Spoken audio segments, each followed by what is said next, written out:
All right, let's get right into it. This is a crucial safety explainer, and it's pulled straight from the Illinois Electric Cooperative's Employee Safety Manual. Today, we're going to break down the must-know rules for two totally different environments, the high-voltage substation and, the regular old office. And let's start with this. This right here, it's the core principle behind everything. This one sentence from the manual's intro, it's the foundation for every single rule we're going to cover. It's the whole reason this manual even exists. So here's the plan. We'll kick things off with why safety is your personal responsibility. Then we'll head into the high-hazard zone, the substation, and cover exactly how to enter and secure the site. After that, we're going to switch gears, talk about the office, those common hazards, and the right way to lift. And we'll wrap it all up with the critical takeaways you've got to remember. Okay, first things first. It all starts with you. The manual makes it crystal clear that personal responsibility for safety, it's not optional. It's a non-negotiable part of the job and the foundation for every single thing you do out there. And look, this isn't just about protecting yourself. It's a whole chain of responsibility. It extends to your crew, to the public, to the co-op.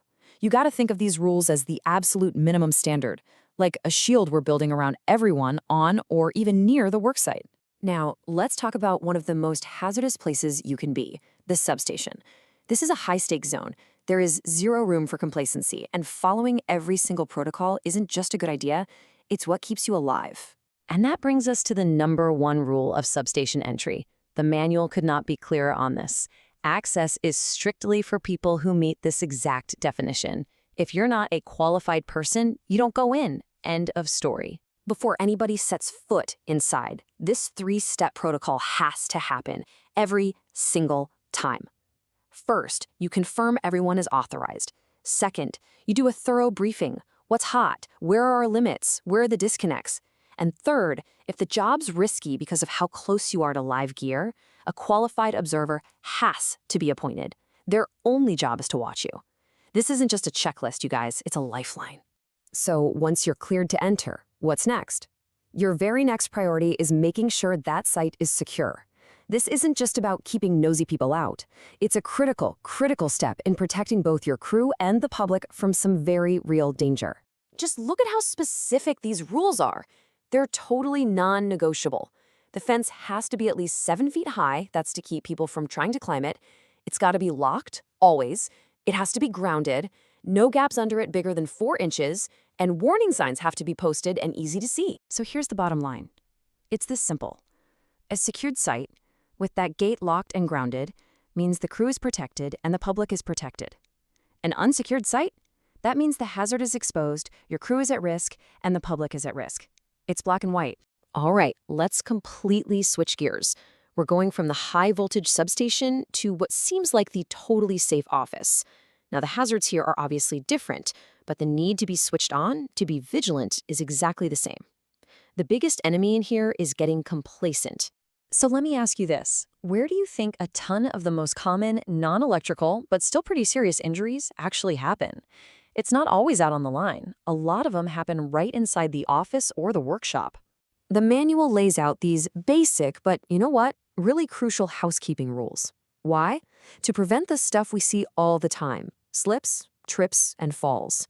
Keeping walkways clear, wiping up spills, using a handrail, these aren't just suggestions, they're safety requirements. A hazard's a hazard, doesn't matter where you find it. And that brings us to one of the biggest causes of injury, both in the office and out in the field, lifting wrong. Your back is one of the most important tools you got, period, and protecting it means using the right technique every single time you lift something. The manual breaks it down perfectly. Okay, first, get your feet set and bend your knees. Your legs are strong, let them do the work. Keep your back straight, don't hunch over. Hold the load in tight to your body, that helps with your balance. And this is a big one. When you need to turn, move your feet. Do not ever twist your back while you're holding a heavy load. Okay, so let's boil all this down to the 3 most critical, non-negotiable rules we've talked about. These are the ones you need to have absolutely locked in your head before you even start your day. Number 1. This is your first line of defense. It is the golden rule of substation safety. There are 0 exceptions. If you don't fit that definition of a qualified person, you do not go inside. Number 2. Securing the site isn't just something you should do. It is a fundamental part of the job. A locked and grounded fence protects you, it protects your crew, and it protects the public from a really bad day. And number 3. And finally, remember, safety isn't just about avoiding electricity. Preventing those strains and long-term injuries by lifting properly, well, that's just as important for having a long and healthy career. And that brings us right back to where we started. In the end, every rule in this manual comes down to this one powerful idea.